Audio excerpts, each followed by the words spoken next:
The Grand Metropolitan Hotel stood like a palace in the heart of downtown, its golden lights casting warm shadows across the marble floors. Every evening, wealthy guests walked through its doors wearing expensive clothes and carrying themselves like they owned the world. But for Isabella Rodriguez, this wasn't a place of luxury. It was work. Isabella had been carrying plates and serving drinks at the hotel for 3 long years. She knew every corner of this place, every crack in the marble, every spot where the light hit just right. But more than anything, she knew how to be invisible. That's what good waitresses did in places like this. They smiled, they served, and they disappeared into the background like ghosts in black uniforms. The hotel's main lobby was something to see. Crystal chandeliers hung from the ceiling like frozen fireworks. Rich carpets covered the floors in deep reds and golds. Leather chairs sat in perfect circles around glass tables, and right in the center of it all, like a sleeping giant, sat the most beautiful piano Isabella had ever seen. It was a Steinway grand piano, black as midnight and polished until it gleamed like a mirror. The hotel manager had told her once that it cost more than most people made in 5 years. But here's the thing that broke Isabella's heart every single day. Nobody ever played it.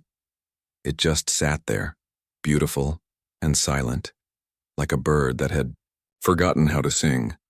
Isabella would walk past that piano dozens of times during every shift. She'd see guests lean against it while they talked about their business deals.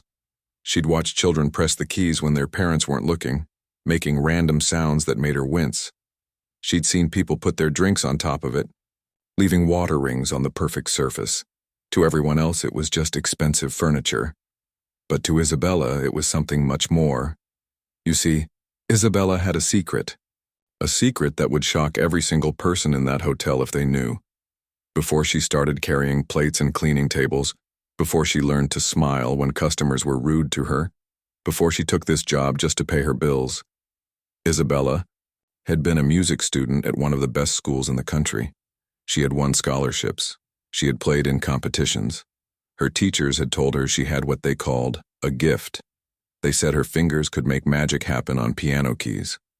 They said she could have a real career in music, maybe even play with famous orchestras someday. Isabella had believed them. She had dreamed of concert halls filled with people who came just to hear her play. But dreams don't pay for groceries. Dreams don't keep the lights on when your family is struggling. When Isabella's father got sick and lost his job, when the medical bills started piling up like snow in winter, when her little sister needed money for school, the scholarship wasn't enough anymore. Isabella had to choose between her dreams and her family. For her, there was no choice at all, so she left music school in her final year. She packed up her sheet music, said goodbye to her teachers, and went looking for any job that could help her family survive. The Grand Metropolitan Hotel was hiring, and they didn't ask questions about her education or her dreams. They just needed someone who could work hard and stay quiet. Isabella was good at both. Every night after her shift ended, when the last guest had gone to their room and the lobby was empty and dark, Isabella would do something that could have gotten her fired. She would sit at that beautiful piano and play, just for a few minutes, just to remember who she used to be. The hotel's night security guard, an older man named Frank, had caught her once about 2 years ago. Isabella's heart had nearly stopped. She was sure she'd lose her job. But Frank had just stood there listening for a moment, then walked away without saying a word. After that, he would always make sure she had those few minutes alone with the piano. Sometimes he would even stay and listen from across the lobby, smiling in the darkness. Those stolen moments were everything to Isabella. In a life that had become all about serving other people, those few minutes at the piano were when she remembered she was more than just a waitress. She was a musician. She was an artist. She had spent years learning to make something beautiful in a world that often felt harsh and cold, but tonight was different. Tonight, the Grand Metropolitan Hotel was hosting its biggest event of the year, the annual charity gala. Isabella had worked this event before, and she knew what it meant. The richest and most powerful people in the city would be there. Business owners who made more money in a day than she made in a year. Politicians who appeared on TV. Celebrities, and socialites whose pictures appeared in magazines. Isabella had started her shift at 4 in the afternoon, helping to set up the lobby for the evening. Round tables covered in white cloth were arranged perfectly around the room. Each table had flowers that cost more than Isabella's weekly grocery budget. Crystal glasses caught the light from the chandeliers. Everything had to be perfect for the important guests. As the evening began, Isabella watched the guests arrive. Women in dresses that sparkled like starlight walked arm in arm with men in perfectly fitted suits. They air-kissed each other and laughed at jokes that weren't funny. They talked about their vacation homes and their business deals and their children's expensive schools. Isabella moved between them like a shadow, refilling glasses and clearing plates, listening to conversations about money and power and influence. But something was wrong tonight. Isabella could feel it in the air, could see it in the worried faces of the hotel managers. The evening was supposed to have live music, a professional pianist who played at events like this all over the city. But an hour before the guests arrived, he had called in sick. Food poisoning, he said. He was sorry, but there was no way he could perform. The hotel manager, Mr. Thompson, was frantic. He had spent weeks planning this event. The charity was counting on a successful evening to raise money for children's hospitals. The guests expected a certain level of sophistication, and that included live music. Background music was supposed to set the mood, to make conversations flow smoothly, to make people feel relaxed and generous with their donations. Isabella watched Mr. Thompson make phone call after phone call, trying to find a replacement pianist. But it was Friday evening, and every professional musician in the city was already booked. Some were performing at other events. Others were out of town. A few offered to come, but they wanted money the hotel couldn't afford to spend on such short notice. As the evening went on, Isabella could see the guests starting to notice the silence. The lobby felt different without music. Conversations seemed forced. People looked around, wondering why something felt off about the atmosphere. The fundraising auction, scheduled for later in the evening, needed the right mood to be successful. Without music, the whole event felt flat and cold. During her dinner break, Isabella sat in the hotel's employee break room, eating a sandwich and thinking about the piano, sitting silent in the lobby. She thought about all those nights when she had played alone in the darkness, when the music had filled the empty space and made everything feel alive. She thought about the pieces she knew by heart, the songs that lived in her fingers and her memory. She thought about the guests out there, the wealthy and powerful people who had everything money could buy, but had never heard music played with real feeling, real passion. She thought about the charity, about the children who needed help, about how much money could be raised if the evening went well. And then Isabella made a decision that would change everything. She finished her sandwich, smoothed down her black uniform, and walked back into the lobby. Her heart was beating so fast she could hear it in her ears. Her hands were shaking slightly as she approached the piano. The lobby was full of guests, their conversations creating a low hum of noise. Crystal glasses clinked together as people made toasts. Heels clicked on the marble floor as women moved from table to table, greeting friends and making small talk. Nobody was paying attention to the waitress walking toward the piano. Isabella sat down on the piano bench, her fingers hovering over the keys. For a moment, she almost lost her nerve. What was she doing? She was just a waitress. These people came from a different world. They had money and education and connections. They wouldn't want to hear music from someone like her. But then she thought about her father, working double shifts before he got sick just to give his family a better life. She thought about her little sister, studying hard in school because she believed education could change everything. She thought about all the dreams she had put aside but never really given up. Isabella placed her fingers on the keys and began to play. The first notes of Chopin's Nocturne in E-flat major floated across the lobby like morning mist. The sound was pure and clear, each note perfectly placed, the melody flowing like water over stones. At first, only a few people noticed. A woman at the nearest table looked up from her conversation, her eyebrows raised in surprise. A man holding a glass of wine turned toward the piano, his mouth slightly open.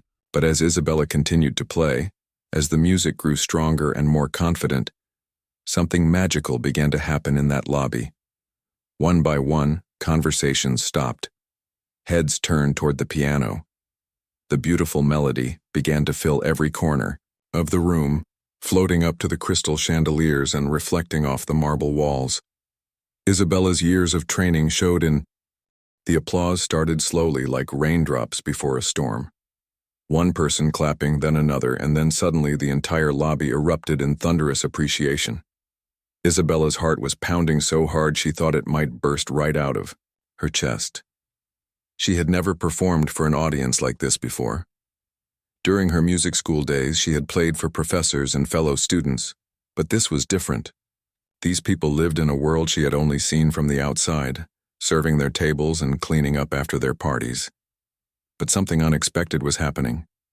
As Isabella looked out at the faces in the crowd, she didn't see the cold, distant expressions she was used to. Instead, she saw genuine emotion, real appreciation. These wealthy, powerful people were looking at her not as a waitress, but as an artist. For the first time in 3 years, Isabella felt like herself again. Mr. Thompson was making his way through the crowd toward the piano, his face showing a mixture of shock and delight. As the hotel manager, he had hired Isabella based on her ability to work hard and follow instructions. He had never asked about her background, her education, or her dreams. Like most employers, he saw her job title first and the person second. But now, watching his employee command the attention of the city's elite with nothing but her talent, he was seeing Isabella in a completely new light. "Ladies and gentlemen," Mr. Thompson announced, his voice carrying across the lobby, "it appears we have discovered some hidden talent right here in our own hotel family. This is Isabella Rodriguez, one of our finest team members, and as you can hear, she is also an extraordinary musician." The crowd murmured appreciatively, and Isabella felt her cheeks burn with embarrassment and pride. She wasn't used to being the center of attention like this. For 3 years, her job had been to blend into the background, to be helpful without being noticed. Now suddenly everyone was looking at her, talking about her, seeing her as a real person with real abilities. An elegant woman in a midnight blue gown approached the piano. Isabella recognized her immediately. Everyone in the city did. This was Victoria Chen, one of the most influential arts patrons in the state. She sat on the boards of 3 different symphony orchestras, had funded dozens of music scholarships, and had discovered several musicians who went on to have international careers. Her opinion could make or break a performer's future. "My dear," Victoria said, her voice warm but carrying the authority of someone used to being listened to. "That was absolutely beautiful. Where did you study music?" Isabella's throat felt dry. She had dreamed of meeting someone like Victoria Chen during her music school days, but never like this. Never while wearing a waitress uniform with her hair pulled back in a simple ponytail. Never while surrounded by the remnants of dinner plates and wine glasses. "I studied at Riverside Conservatory," Isabella managed to say, her voice barely above a whisper. "But I had to leave before graduating." Victoria's eyebrows raised. Riverside Conservatory was one of the most prestigious music schools in the country. Students there were usually destined for major orchestras, recording contracts, or successful teaching careers at universities. It was not the kind of place where future waitresses typically studied. "Had to leave?" Victoria asked gently. "If you don't mind me asking why." Isabella felt the weight of everyone's attention on her. She could have made up a story, could have said something that sounded better than the truth. But standing there at that beautiful piano, having just shared her music with these people, she found she couldn't lie. "My family needed help," she said simply. "My father got sick and couldn't work. We had medical bills, and my little sister needed money for school. The scholarship I had wasn't enough to cover everything we needed. So I left school and got a job." The silence that followed was different from the appreciative quiet after her performance. This was the silence of people realizing they had completely misjudged someone. Many of the guests had probably walked past Isabella hundreds of times over the past 3 years without really seeing her. They had ordered drinks from her, handed her their empty plates, maybe even complained if their service wasn't fast enough. But they had never imagined that the young woman serving their tables had sacrificed her own dreams to take care of her family. Victoria Chen's expression softened. As someone who had spent her life around musicians, she knew how devastating it could be to leave music school so close to graduation. She also knew how much courage it took to make that kind of sacrifice for family. But what impressed her most was that Isabella had clearly continued practicing, continued developing her skills, even while working a demanding job that had nothing to do with music. "Would you play something else for us?" Victoria asked. "Perhaps something more challenging?" Isabella's eyes widened. She had expected to play one piece and then quietly return to her waitressing duties. She had never imagined that anyone would ask for more. But looking around the lobby, she could see that the guests were genuinely interested. They weren't just being polite. They wanted to hear more of her music. "What would you like to hear?" Isabella asked. "Surprise us," Victoria said with a smile. "Play whatever moves you." Isabella thought for a moment, her fingers resting lightly on the piano keys. Then she made a decision that surprised even herself. Instead of choosing another classical piece that would show off her technical training, she decided to play something that reflected her journey. She began with Rachmaninoff's Piano Concerto No. 2, but she played it in a way that told her story. The opening notes were soft and hesitant, like a dream being remembered. This represented her early days at music school, when everything seemed possible and the future was bright with promise. As the piece progressed, the music became more complex, more passionate, showing her growth as a musician and her deepening love for the art. But then came the difficult part of her story, and Isabella let the music reflect that too. The melody became more strained, more urgent, as if fighting against something that was pulling it away. This was the period when her father got sick, when the family's financial situation became desperate, when Isabella realized she would have to make an impossible choice. The crowd was completely silent now, hanging on every note. Even the hotel staff had stopped their work to listen. Isabella's playing was more than just technically perfect. It was emotionally raw and honest in a way that professional performances sometimes weren't. She was telling her life story through the music, sharing her pain and her struggles and her hopes with complete strangers. As the piece moved toward its conclusion, something beautiful happened in Isabella's interpretation. The music began to rise again, becoming stronger and more confident. This represented her refusal to give up completely on her dreams. Even while working as a waitress, even while putting her family's needs first, she had found ways to keep music alive in her life. Those late-night sessions at the hotel piano had been more than just nostalgia. They had been acts of faith in herself and her abilities. The final notes rang out across the lobby, holding in the air for a long moment before fading away. When Isabella lifted her hands from the keys, the silence was so complete you could have heard a pin drop. Then the applause began again, even more enthusiastic than before. But this time, something else happened. People began to stand up. One by one, the entire crowd rose to their feet, giving Isabella a standing ovation. In her 3 years of working at the hotel, she had never seen the guests show this kind of appreciation for anything. These were people who attended professional concerts regularly, who had heard world-famous musicians perform in the most prestigious venues. Yet here they were, on their feet, applauding a waitress who had just shared her story through music. Victoria Chen had tears in her eyes as she clapped. As someone who had spent decades in the music world, she recognized extraordinary talent when she heard it. But more than that, she recognized something that was becoming increasingly rare in professional music: authenticity. Isabella's performance had been technically excellent, but it had also been deeply personal and emotionally honest. "My dear," Victoria said as the applause finally died down, "that was absolutely extraordinary. Not just your technique, which is flawless, but your emotional interpretation. You have a gift that goes far beyond technical training." Isabella felt overwhelmed by the praise. She had spent so long thinking of herself only as someone who used to be a musician that she had forgotten how good it felt to share her music with others. She had forgotten the rush of connecting with an audience, of taking people on an emotional journey through sound. But even as she basked in the appreciation of the crowd, Isabella was aware that this was just a moment. Tomorrow, she would still be a waitress. She would still have bills to pay and a family to support. The beautiful piano would still be just furniture that she was allowed to dust, but not play during working hours. "Thank you," Isabella said, her voice shaking slightly. "Thank you for listening." "Oh, we're not done listening," Victoria said with a determined smile. "Not by a long shot." Around the lobby, phones were coming out.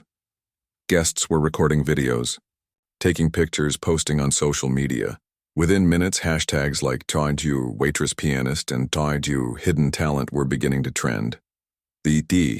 As Isabella sat at the piano bench, still processing the overwhelming response to her performance, she noticed something remarkable happening around her.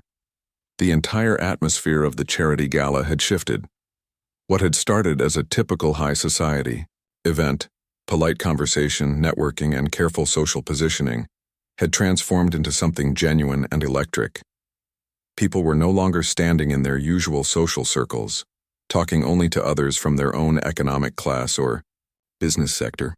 Instead, they were gathered around the piano area, their faces showing real excitement and curiosity. The invisible barriers that usually separated the wealthy elite at these events seemed to have dissolved, at least for the moment. Victoria Chen was still standing beside the piano, but now she was joined by several other influential figures. Isabella recognized Dr. Michael Patterson, the city's most prominent philanthropist who had funded hospitals and schools across 3 states. Next to him stood Alexander Volkov, a Russian businessman whose tech company had revolutionized online education. Even Mayor Rebecca Torres had made her way through the crowd, her usual political smile replaced by genuine amazement. "Isabella," Victoria said, her voice carrying a note of urgency, "I hope you don't mind me asking, but how long has it been since you've performed publicly?" Isabella had to think about that question. The last time she had performed for an audience was during her final semester at Riverside Conservatory, more than 3 years ago. It had been a student recital, nothing like this. She had been so focused on her studies, so worried about her grades and her scholarship, that she had forgotten how it felt to simply share music with people who wanted to hear it. "About 3.5 years, Isabella replied honestly. "The last time was at a student recital at school." The group around the piano exchanged glances. They were all experienced in recognizing talent, and they knew how unusual it was for someone to maintain this level of skill without regular performance opportunities. Most musicians needed constant practice, regular lessons, and frequent performances to stay at their peak. Yet Isabella had somehow preserved and even developed her abilities while working a demanding job that gave her almost no time for music. Dr. Patterson leaned forward slightly. "Isabella, forgive me if this is too personal, but do you still practice regularly?" Isabella felt her cheeks redden. She wasn't sure if she should admit to using the hotel piano after hours. It wasn't technically against the rules, but it wasn't exactly authorized either. However, looking at the faces around her, she saw only genuine interest, not judgment. "I practice here," she said quietly, gesturing toward the piano, "after my shifts when the lobby is empty, usually just for a few minutes. Frank, our night security guard, lets me." Frank, who had been watching from his usual post, raised his hand in a small wave. Several people in the crowd turned to look at him, and he found himself the sudden center of attention. He walked over, his face showing a mixture of pride and nervousness. "She plays almost every night," Frank said, his voice gruff but warm. "Been listening to her for about 2 years now. Always knew she was special, but I had no idea she was this good." Victoria Chen's eyes lit up. "Frank, you've been listening to Isabella practice for 2 years?" "Yes, ma'am," Frank nodded. "Beautiful music. Made the night shifts go by faster, you know? Sometimes I'd even delay my rounds just to hear her finish a piece." The crowd murmured appreciatively. Here was another invisible employee, someone who cleaned offices and watched over empty buildings while the city slept, who had recognized Isabella's talent long before any of the wealthy patrons had noticed. Alexander Volkov stepped forward, his accent slight but noticeable. "Isabella, I must ask, Have you composed any original pieces? This question caught Isabella completely off guard. During her time at music school, she had written a few small compositions for class assignments, but she had never thought of herself as a composer. Her focus had always been on performance, on interpreting the works of great masters. I've written a few small pieces, she said hesitantly. Nothing important. Just exercises, really. Could you play one for us? Dr. Patterson asked. I'm curious. To hear your original voice, not just your interpretation of classical masters. Isabella's mind raced. She did have one piece, something she had written during her first year working at the hotel. It had started as a way to express her frustration and sadness about leaving school, but over time it had evolved into something more hopeful. She played it sometimes during her late-night practice sessions, refining it slowly, never imagining that anyone else would ever hear it. It's not finished, she warned, and it's very personal.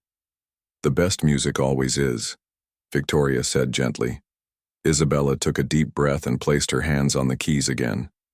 This piece was different from the classical works she had performed earlier. It was more modern, incorporating elements of jazz and contemporary classical music. But more than that, it was uniquely hers. The composition began with simple, sparse notes, single fingers touching keys like tentative steps in the dark. This represented her early days at the hotel, when she felt lost and disconnected from everything she had worked toward. The melody was melancholy but not despairing, like someone looking at their dreams from a great distance. As the piece progressed, other voices joined in. The left hand began a steady rhythm that represented the routine of her work life, predictable, necessary, but somehow comforting in its consistency. Meanwhile, the right hand continued to search for something, reaching toward higher notes, toward possibility. The middle section of the composition was the most complex. Here, Isabella had woven together themes that represented different aspects of her life. There was a melody that sounded like her little sister's laughter, another theme that reflected her father's strength and determination, a third voice that captured her mother's quiet wisdom and endless love. But the most powerful element was how these different themes began to support each other. What had started as separate, sometimes conflicting voices gradually came together into a unified whole. The music seemed to say that her sacrifices hadn't destroyed her dreams. They had transformed them into something richer and more meaningful. The crowd was completely silent as Isabella played. This wasn't just a performance anymore. It was a glimpse into the soul of someone who had faced difficult choices and found a way to remain whole. The music spoke of loss and adaptation, of dreams deferred but not abandoned, of finding beauty and meaning even in circumstances that seemed limiting.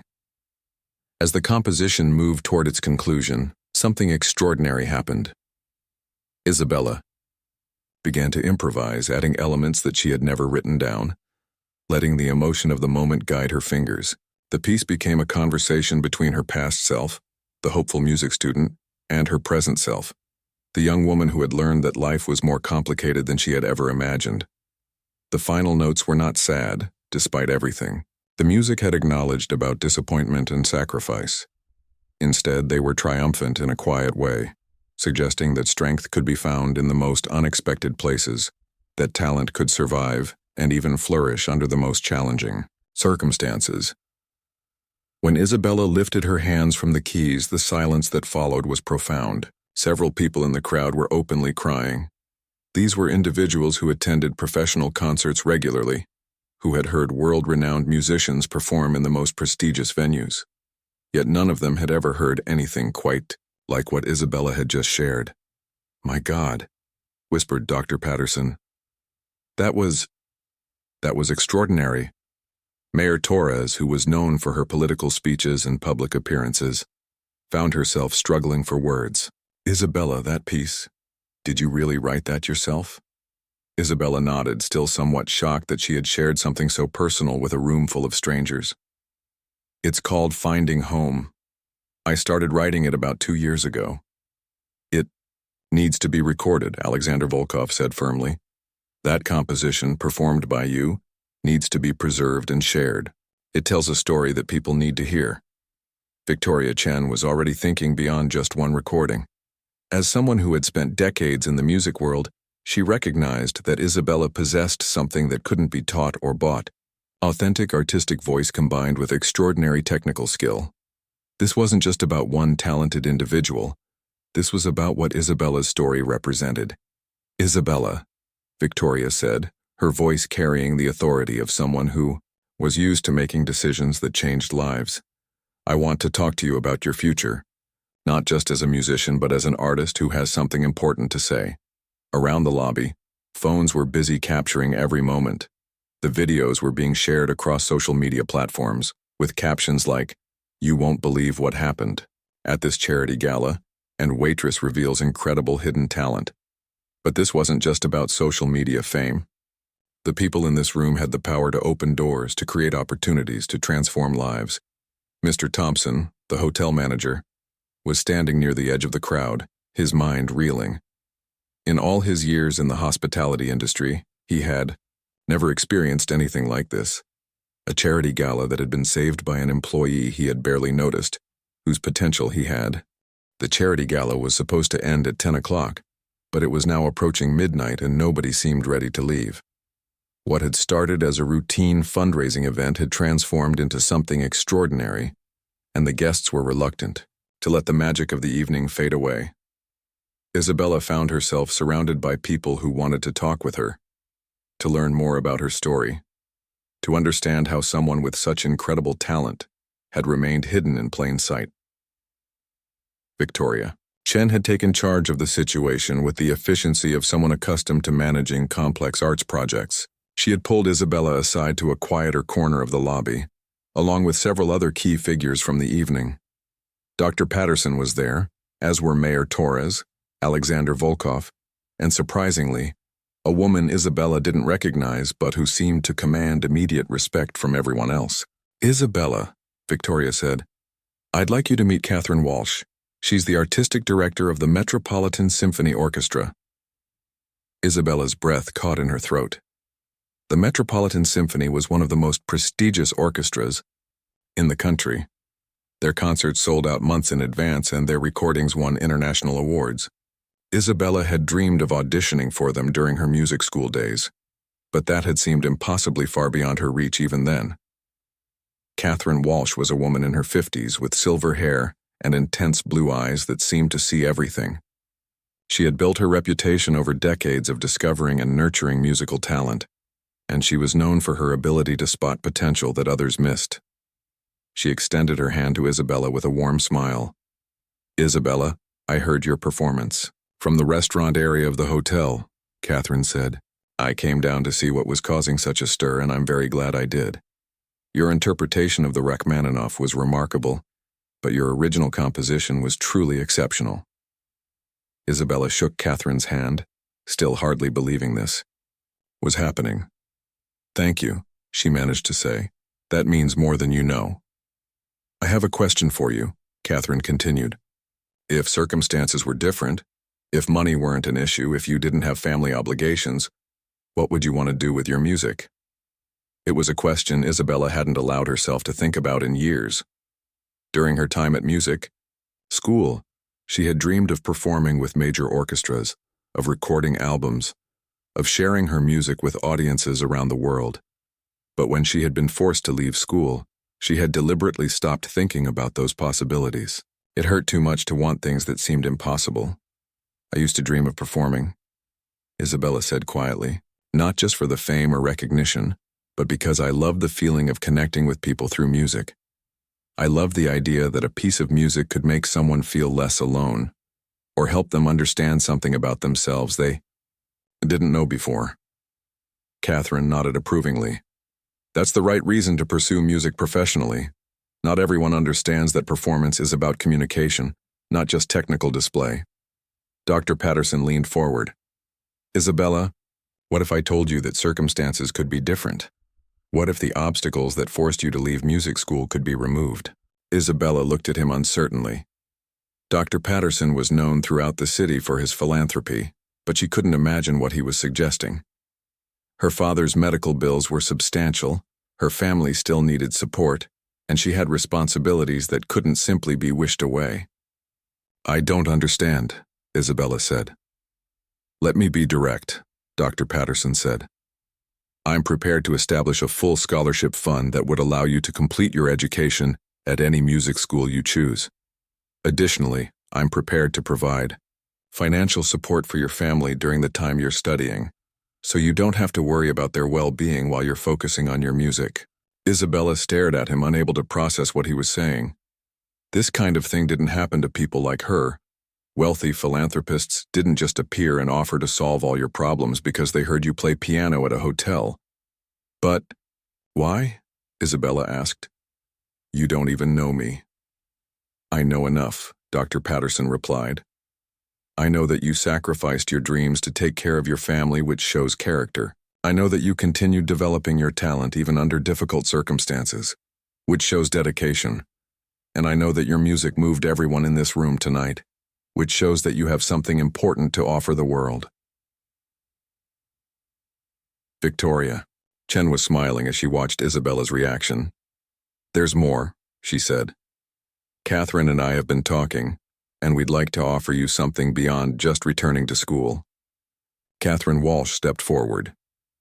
Isabella, I'd like to invite you to perform as a guest soloist with the Metropolitan Symphony Orchestra. We are planning a special concert series next season focused on emerging artists, and I think you would be perfect for it. Isabella felt dizzy. A few hours ago, she had been serving drinks and clearing tables invisible to the wealthy guests around her. Now she was being offered opportunities that represented everything she had ever dreamed of, and more. I don't know what to say, Isabella whispered. Say yes, Alexander Volkov interjected with a grin. But before you do, let me add one more offer to the pile.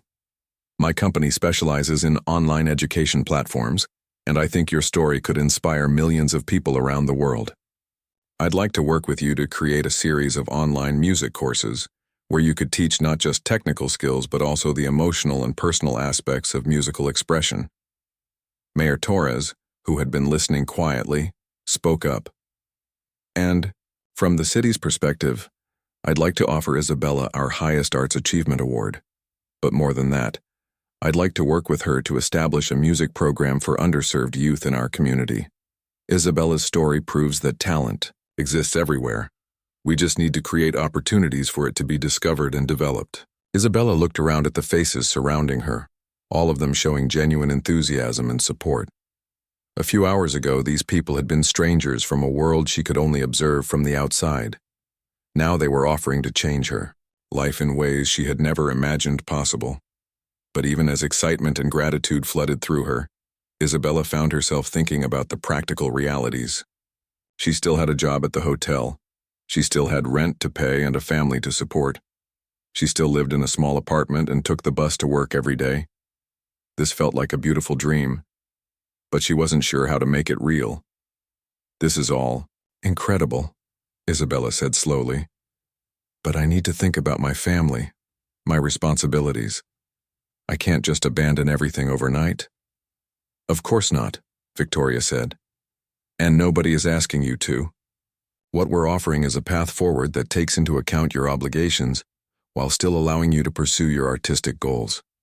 Dr. Patterson's scholarship fund would ensure your family is taken care of. The performance opportunities would provide additional income. And all of this would happen gradually at a pace that works for your situation. Frank, the security guard, had been standing at the edge of the group, listening to the conversation with a proud smile on his face. Isabella, he said, his voice gruff with emotion. I've been listening to you play for 2 years. I've seen how much music means to you, how much you light up when you're at that piano. These folks are offering you a chance to share that gift with the world. Your family would be proud to see you take it. Isabella felt tears welling up in her eyes. Frank had been her only audience for so long, the only person who had seen her practice and struggle and grow as a musician during her years at the hotel. His support meant more to her than all the prestigious offers from people she had just met. Around the lobby, other guests were still lingering, many of them recording videos and taking pictures. Word of Isabella's performance was spreading rapidly across social media. The hashtag #Waitress pianist was trending nationally, and news outlets were already picking up the story. Videos of her performance were being shared thousands of times, with comments from people around the world expressing amazement at her talent and inspiration from her story. But Isabella was barely aware of the social media storm she had created.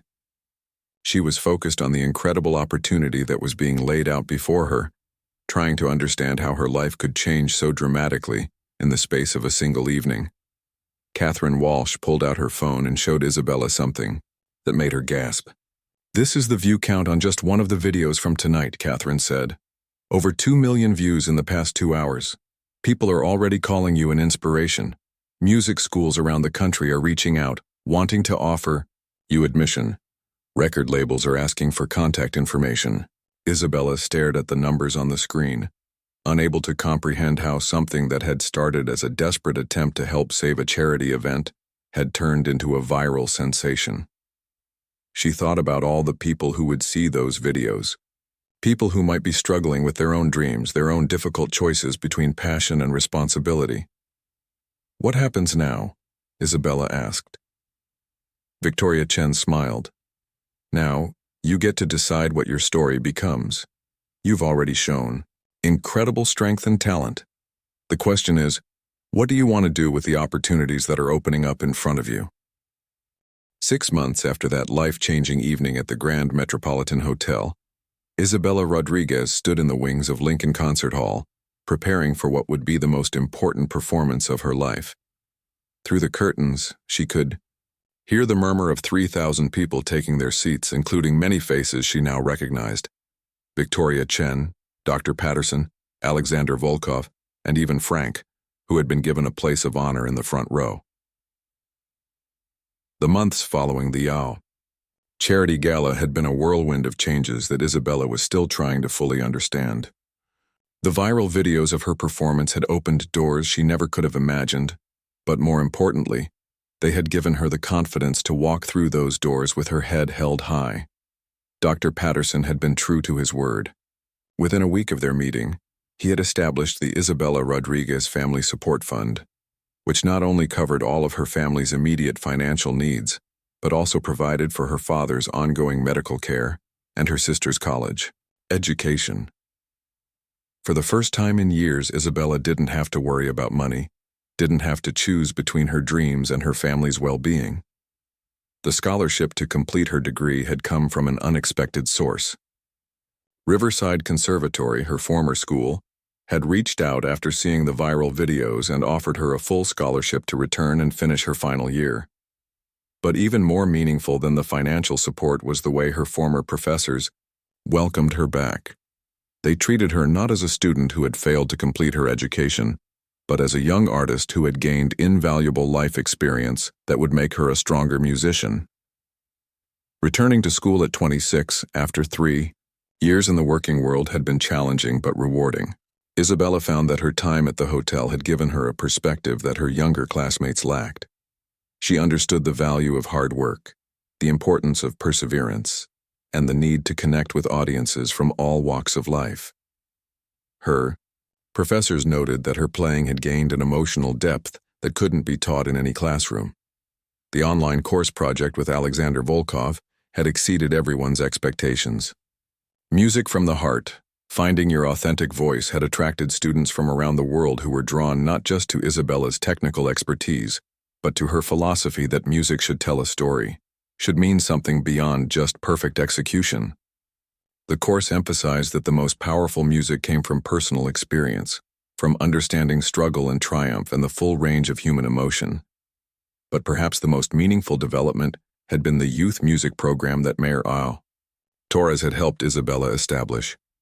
Hidden Talents provided free music lessons to children from low-income families, giving them opportunities that Isabella herself had almost lost. The program was housed in community centers throughout the city, and Isabella made a point of visiting each location regularly, teaching and performing for students who reminded her of her younger self. One of the most rewarding aspects of the program was discovering other hidden talents. A 12-year-old boy who could play violin like a prodigy, but whose family couldn't afford lessons, a teenage girl whose voice could make angels weep, but who had never had the confidence to sing in public, an elderly janitor at one of the community centers who turned out to be a gifted jazz pianist. Isabella's story had inspired others to share their own hidden abilities, creating a ripple effect throughout the community. The hotel had embraced Isabella's new fame with enthusiasm. Mr. Thompson had promoted her to Director of Cultural Programming, a position created specifically for her that allowed her to organize regular musical events in the lobby, while also pursuing her performance career. The Grand Metropolitan now hosted Hidden Talents Nights every month, where employees and community members could share their artistic abilities.